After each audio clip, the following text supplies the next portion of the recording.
riesgo de la exclusión de Canadá en este tratado de libre comercio.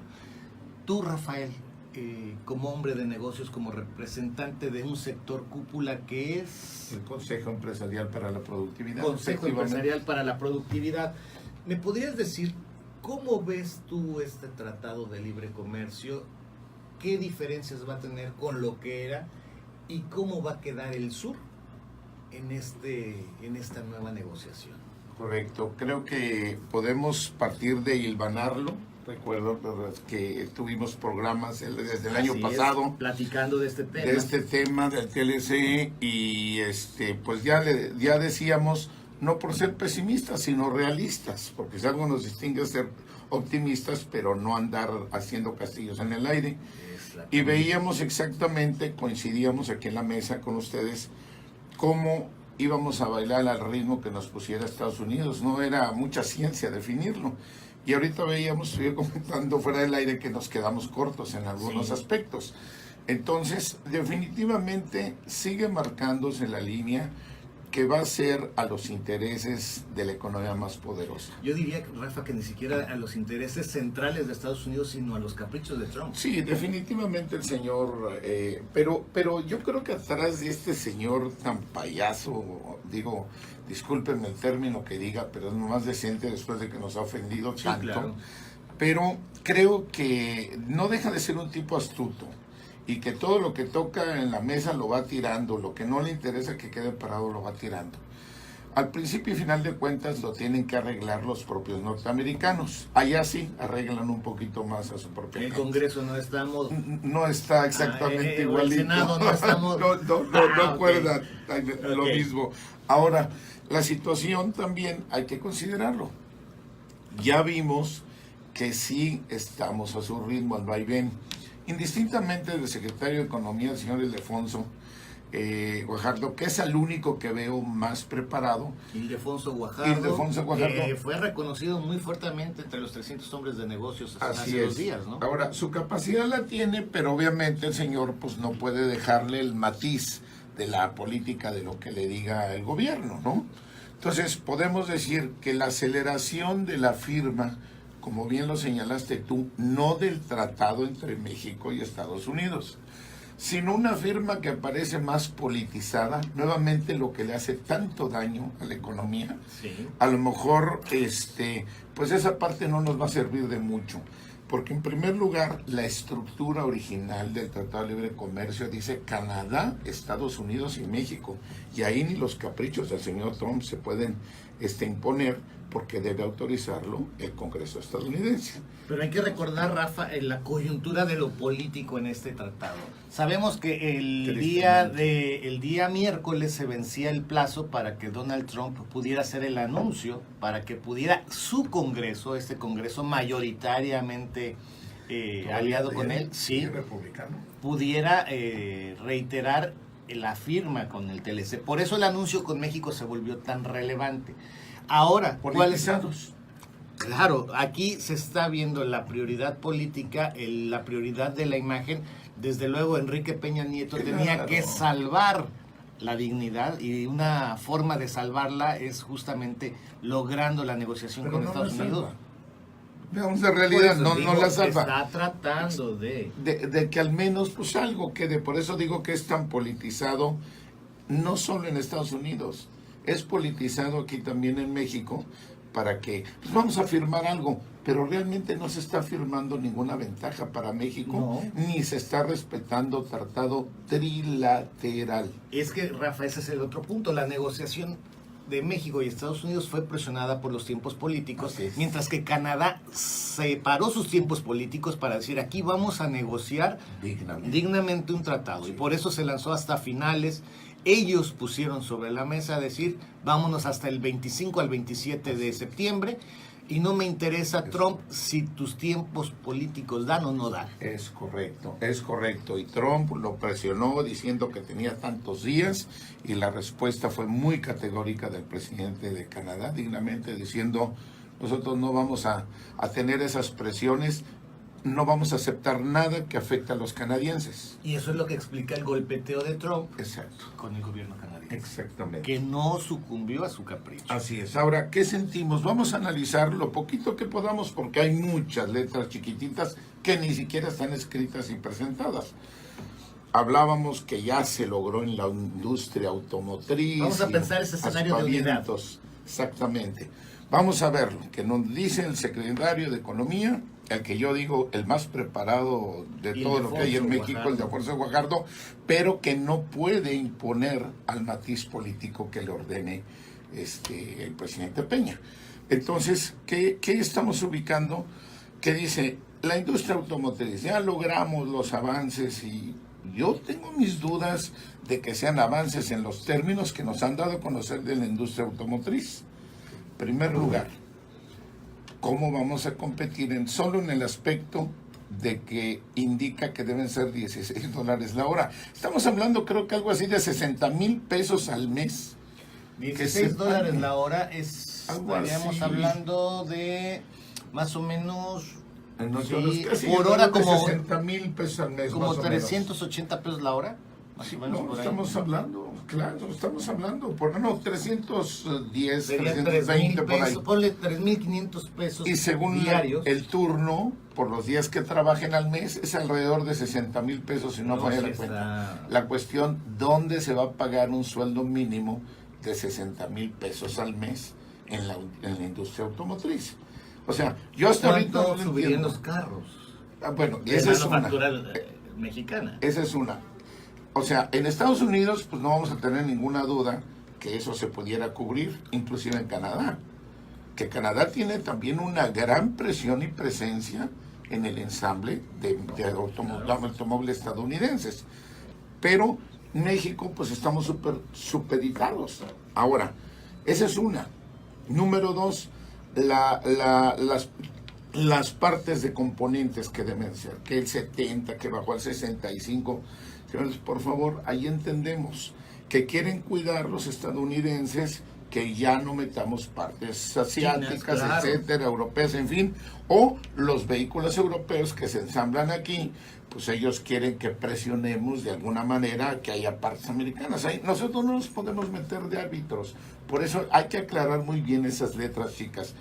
No me queda claro dónde nos va a ir muy bien con esos acuerdos que están hablando de la industria automotriz. Y la tercera, tú mencionabas hoy el punto clave que se me hace, no del futuro, del presente, ya inmediato, que dice, cada vez hay más automatización. Claro. Entonces, estamos hablando de la cuestión laboral a $16, que ya nos la pone en chino cruzado con coreano y japonés. Muy difícil. Y luego también viene la automatización. Ahora va a haber menos humanos trabajando en el proceso de producción de las plantas. Entonces, ¿dónde está la ganancia? La ganancia viene al que posee la tecnología. Y Estados Unidos y México no hay diferencia para ver quién lleva más tecnología. No le veo ventaja en lo del automotriz, todavía me quedan muchas dudas. Se habló de la posibilidad que con las zonas económicas especiales pudiera haber una planta automotriz como la punta de lanza que pudiera dinamizar al sector industrial en el estado de Chiapas. ¿Cómo ves? ¿Se logra o no se logra con este tratado de libre comercio que Chiapas por fin pueda atraer esta industria automotriz? Y esto lo digo ante los acuerdos y ante los candados que tiene el sector automotriz con el TLC. Exactamente. Bien, mira, yo creo que son varias perspectivas, ¿no?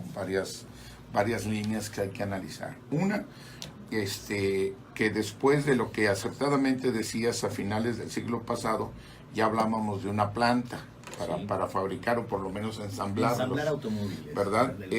La cuestión es que siempre nos vamos tardando. Hay muy buenos anuncios, muy buenos siempre propagandas, pero el caso es que por una o por otra se nos va.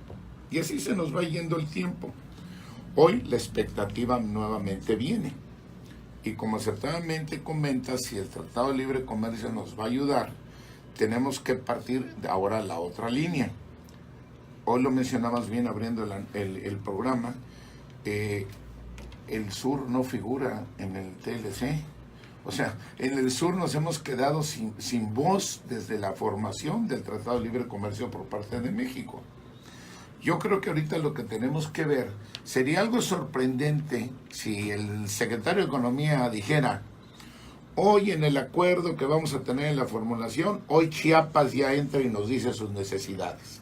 Eso sería grandioso, pero no figuramos. Bueno, ahora bien, si en ese TLC una industria automotriz va a tener una expectativa de desarrollo, viene la tercera línea de análisis. Si estamos viendo la presión que tiene la industria automotriz ya establecida, como lo tenemos en el centro y norte del país, ellos ya vienen de décadas encarrerados, con inversiones superdirectas de gente aquí más cercana, y estamos en la presión con ellos. Ahora, uno que va a abrir apenas, los asiáticos tienen que analizar la posibilidad, tienen que ver que las ventajas y desventajas que quede de la industria automotriz en México, pero ahí podríamos decir, analizar las ventajas que podría tener la zona económica que tú dices. Pero yo entonces me inclinaría a esto como una dirección estratégica de mercados. No necesitamos ver lo del TLC por lo pronto, hay que ver ahorita lo de la zona económica especial, porque ese mercado de Toyota adicional es Centroamérica. Es que en efecto, el poner en este punto una planta automotriz es estratégico porque no está pensado para atender las necesidades de Norteamérica, sino de Centro y Sudamérica, que ojo, es un mercado natural que los asiáticos sí están atendiendo y que Norteamérica, en este caso México, Canadá y Estados Unidos, han abandonado, lo han dejado a su suerte.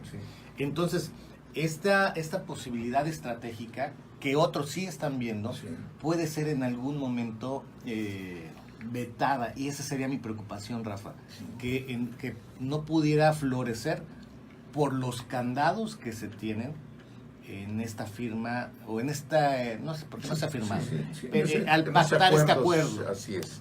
Pero yo creo en este caso, Gil, que acordémonos que estamos hablando de América del Norte. Entonces, si algo se puede hacer en Chiapas hacia Centroamérica, no se vería totalmente dependiente de esto. O sea, si vamos a hacer algo para la zona fronteriza, que hemos hablado desde hace mucho tiempo, de muchas cosas, primero tenemos que dejar de hablar apologías. La zona económica especial, así como se habló de las ciudades rurales en otro tiempo, siempre viene la lámpara de Aladino que va a solucionar, y lo único que ha hecho es que durante años le ha servido a autoridades de economía nada más para justificar su chamba. Así es, que no ha servido para Chiapas. Insistimos lo que hemos dicho siempre: si hoy cierra la Secretaría de Economía, las delegaciones federales de Economía en Chiapas, no pasa nada. Ahora, ¿qué sucede? El señor Gerardo Gutiérrez Candiano, autoridad federal de la zona económica, ¿qué te consta? Tú eres un estudioso de la zona económica, estás en el Centro de Investigación de Estudios también. ¿Has visto cómo son apologías, palabrerías, 20,000 y empleos y miles de empleos? Y vamos a... Claro, están haciendo el negocio de la fantasía, el negocio de la promesa. Nos estamos tardando mucho. El mundo está cambiando, los de la tecnología nos están ganando. Yo creo que hay que pensar en Chiapas, en nuestra propia característica, arrancar y decirle: mira, autoridad federal, déjate de hablarnos de la lámpara de Aladino, ven y cómpranoslo primero. No hay nada. Tú ve a ver la zona económica especial, prácticamente es el parque agroindustrial que ya existe desde hace años, que se quedó a medias. ¿Y la inversión? Exactamente, que se ha quedado casi en un gasto genérico, no invertido. Y la otra parte, ve a ver las zonas de manglares. Ustedes lo han visto en el Centro de Investigación y Estudios, la gente que tienen allá, los reportes que tienen. Entonces, la autoridad federal nos habla, por un lado, apologías. La Secretaría de Economía del Chiapas le aplaude. Los organismos empresariales de siempre, los de costumbre, le aplauden. Los delegados federales de Economía aplauden. Nadie le dice, señala nada, salvo Club de Industriales de Chiapas y ustedes, el Centro de Investigación y Estudios del Sector Privado. Entonces, lo que hay que hacer es poner las cosas por su nombre. Ya tenemos que hablar realistamente, ya dejarnos de lámparas de Aladino, y podemos sacar lo propio de Chiapas, lo que requiere incorporarnos en este concierto nacional. Hay que aprovechar ahorita al gobernador electo. Yo sigo confiando. He dicho, entiendo de 80 gentes de Morena que en el país están en dilema por lo que hayan hecho, Digo, pero a no. ver, Rafa, sí, fue insultante. Sí. Mira, Las redes se saturaron, pero déjame concluir esto. Pero no podemos totalizar y generalizar. Yo sigo, lo hemos hecho desde hace años antes, no solo en precampañas o campañas. No, lo hemos platicado desde hace años. Y el licenciado Rutilio es un hombre formal y serio. Y ahorita viene su tiempo, démosle el voto de confianza. Yo estoy seguro, así, convencido, concentrado, que no se nos va a repetir lo que aquellas gentes. Yo digo que son diferentes. Digo que son diferentes y creemos que no va a meter improvisados. Creemos que no va a haber más personas por recomendación. Creemos en ese sentido. Hace poco se acaba de platicar con él en el evento que hubo ante la sociedad. Y por ahí es el camino, para que ya no tengamos como autoridades en la rectoría económica a gente que no sabe generar riqueza. Lo concluyo en esto, Gil. Ya no pueden seguir las áreas improductivas queriendo dirigir a los productivos. Rafa, privado o público. En esta negociación del Tratado de Libre Comercio hay dos puntos que para mí son relevantes. Uno, la producción de alimentos. Chiapas, si bien nuestra naturaleza es agroforestal, deberíamos de estar teniendo un campo fuerte, un campo productivo. Uno de los sectores más debilitados es el campo, por no tener la capacidad de darle valor agregado al producto. Ese es un punto clave. Yo no veo un tratado de libre comercio que piense en esa suficiencia alimentaria, que piense en desarrollar el sector campo como un eje transversal que le dé también fortaleza al país. Ese es un punto. Y el otro, que, mira, Tuxtla Gutiérrez se nos está llenando de placitas. Todo mundo que tiene un capitalito lo invierte en el terrenito que tiene para hacer una placita y localitos. Y la casa con un local al lado. Y les tengo una pésima noticia, porque una de las tendencias que va a impulsar el Tratado de Libre Comercio es el emprendimiento digital. Ya no tiendas de la esquina, ya no sucursales. Hoy la compra en línea es el presente, ya ni siquiera es el futuro, es el presente de los negocios. Y en Tuxtla seguimos pensando bajo la visión de hace 50, 100 años, de que un local bien posicionado, bien decorado, es el que nos va a dar el factor venta. ¿Por dónde iniciar esta reingeniería económica, Rafa?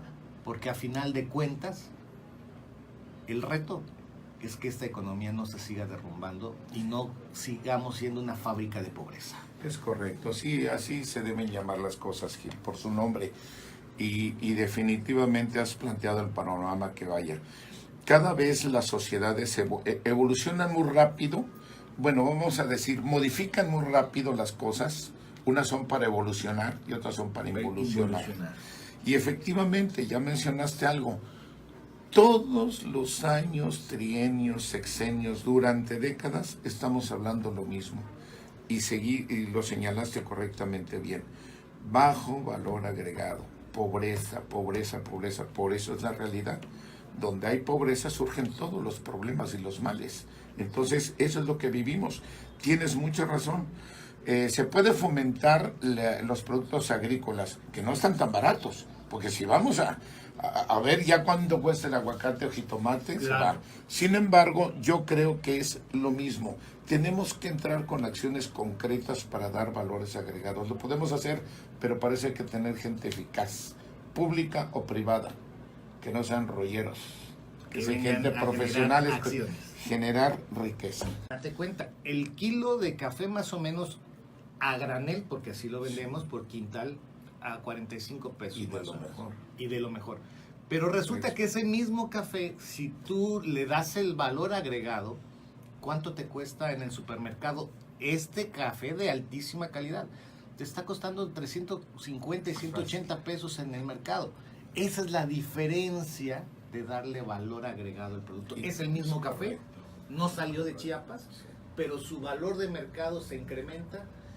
en un 250 y hasta en un 300%. Y eso, y lo señalaste bien, el calidad de exportación, dice, Claro. porque afuera nos piden lo mejor. Ahora hablando de lo que se queda en el país, todo lo que procesan y luego nos lo venden soluble, ¿verdad? Y en hojuelitas. Sí, sí, sí. Entonces yo creo que fácilmente ahí el kilo no está por menos de 600 pesos o 700 pesos el kilo. Si vemos cuántos gramos tiene un frasco de café soluble y lo multiplicamos hasta llegar al kilo, 125 gramos. no está menos de 600 o 700 pesos. Yo creo que por ahí o para arriba el kilo y el que se queda. Entonces, hoy lo señalaste muy bien. Mira, aquí es una cuestión de voluntad. Sencillamente, ¿por qué habemos 3 Méxicos? Por la voluntad de los mexicanos en cada lugar. Yo vuelvo a lo mismo. Querétaro, yo no veo colores de partidos. Querétaro, hace 20 años, si a mí me hubieran dicho invierta, ya no invierto. Simplemente abrieron las puertas a las industrias El tecnológicas. desarrollo, le están haciendo, generando desarrollo, y hoy Querétaro tiene una economía de lo más sano, es impecable su presentación. Y en 20 años cambió. En 20 años se está haciendo algo bueno. Quiere decir que sí podemos. Y en Chiapas estamos yendo para atrás, pero porque la parte económica seguimos y lo mismo. Decimos de que tenemos abdomen de lavadero y cabello negro, ¿verdad? Escuchamos lo mismo. Bajo valor agregado, seguimos en lo mismo, pero aparte se complica de otra situación. Han crecido las áreas con desertización, la presión al suelo, la contaminación, exactamente. ¿Y cuántos indígenas están yendo a los centros urbanos? O desarrollamos la economía, o la desarrollamos, no queda de otra, pero para eso hay que quitar 2 factores.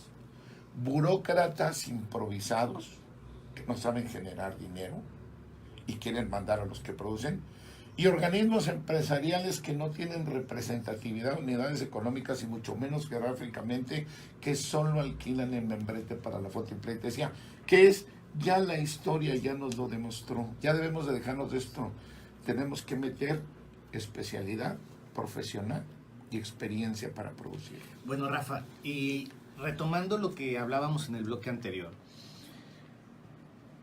la tendencia ya a corto plazo, estamos hablando de 10 años, es justamente el tema de lo que denominan el emprendimiento digital. Cuando hablamos de emprendimiento digital estamos hablando ya desde el proceso de apertura de tu negocio en línea, cumpliendo toda la normatividad en línea, los controles y seguimiento incluso de facturación y todo en línea, pero también ya las empresas van a abatir grandemente costos Y mano de obra. y mano de obra Incluido ahí. en ya no tener locales comerciales. Así es. Va a crear un portal, va a crear una app y va a buscar la manera de distribuir productos y servicios a través de las redes digitales. Porque estas redes digitales le potencializan la cobertura. Es decir, mi negocio, si está en la red, ya no solamente está en Tuxtla. Puede vender en cualquier parte del mundo. El único requisito es tener una alianza con una empresa de distribución, Así es. que existen ya muchas y de muy buen La nivel. existencia adecuada de los satisfactores. Y a partir de ahí su negocio se vuelve global. Pero nosotros no. Así Seguimos es. pensando. ¿Sabes dónde está la gran inversión hoy? En el proceso de la transformación Así es. de este valor Los agregado, valores agregados, claro. pero también en la imagen de los productos. Totalmente. Y es ahí donde nosotros los chiapanecos no estamos en sintonía con el mundo. Se llama calidad. Se llama excelencia. Todo lo que debemos hacer nos falta mucho. Aprender a planear. Así Simplemente si tú lees la misión y la visión de los gobiernos desde el sector económico, no se está considerando en lo más mínimo estos factores que son determinantes de las líneas de acción. Sí. ¿Cómo romper una inercia cuando no tienes? Te voy a dar un comentario y no sé si nuestra audiencia lo sepa. Rafa, ¿tú sabes por qué Roma llegó a ser el imperio número 1 en la antigüedad? Bueno, yo ubico, ellos desarrollaron la tecnología, precisamente su tecnología ¿Cuál fue militar. Pero ¿cuál fue el factor tecnológico que detonó el gran crecimiento de Roma? Bueno, lo que yo ubico de ellos es que pasaron de una sociedad-estado a, primero, era para defenderse de los grupos bárbaros y etcétera, lo demás. Posteriormente, como desarrollaron estrategias, fue la tecnología para lucha cuerpo a cuerpo y armas, ellos ya pudieron invadir, y al invadir se apropiaron de los bienes de las otras comunidades, pero respetaban su cultura y tomaban lo mejor de ellos. Pero ahí Es hasta donde voy, por eso hicieron el imperio de Roma del Oriente. A Roma. Esa La es fuerza militar fue determinante, pero para que la fuerza militar llegara, Roma utilizó la estrategia de crear caminos. Sin las rutas, sin los caminos, esos ejércitos no hubieran podido llegar a ningún lado. Y trasladándolo a nuestra realidad, es que justamente el día de hoy, Chiapas no tiene caminos ni de entrada ni de salida eficientes que permitan conectarnos con el mundo. Y cuando hablamos del pensamiento y de la acción, nuestros proyectos de desarrollo económico, social, político, de donde lo veas, no tienen rutas claras trazadas. No hay caminos ni líneas de acción en donde todos podamos caminar por ellas. Y eso, Rafa, está impactando.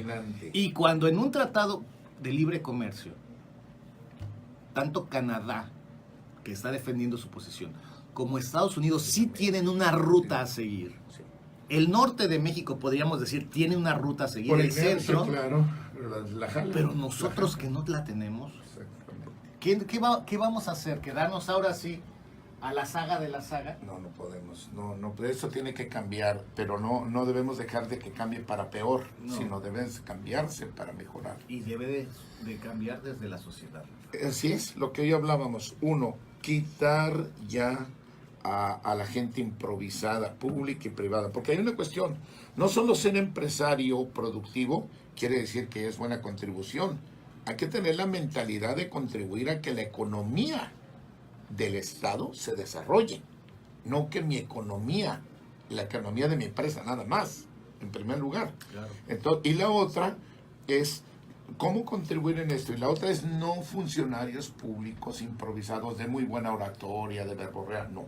Y la otra, y ahorita que la mencionas quiero retomarla bien, una sociedad más participativa, no expectativa, no pasiva, no solo criticando para decir esto fue mal, esto fue bien, esperando.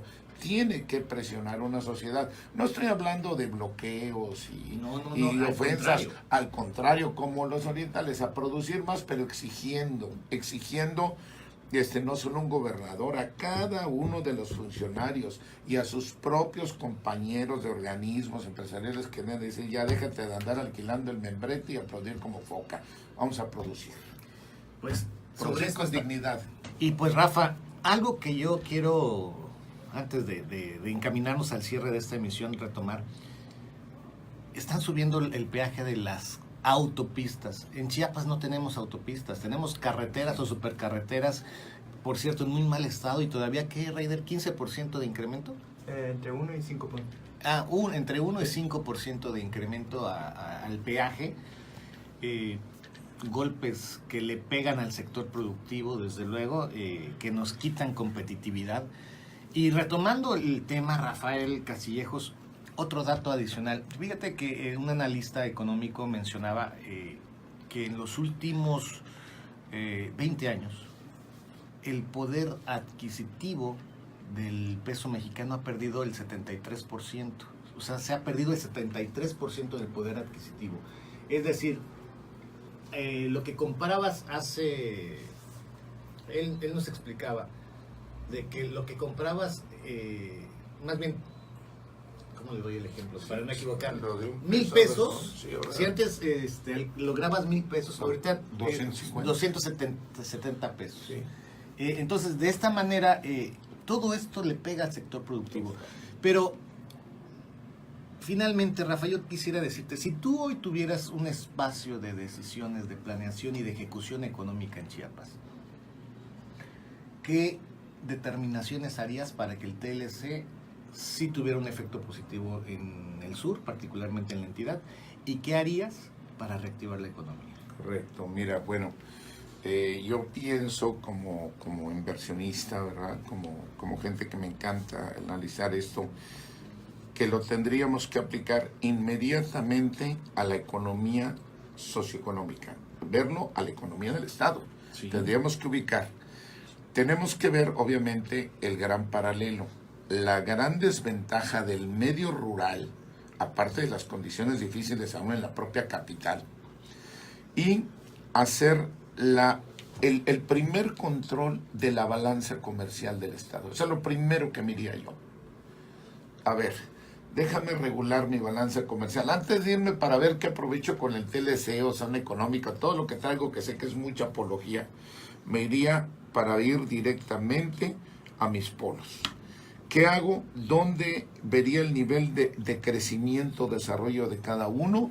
Y ahí aplicaría lo que tú dijiste del network, por ejemplo. No estoy hablando de que vamos a traer a la NASA aquí a Chachihuitán, no. Pero sí vamos a ubicar por cada unidad lo que dé, pero a las unidades económicas.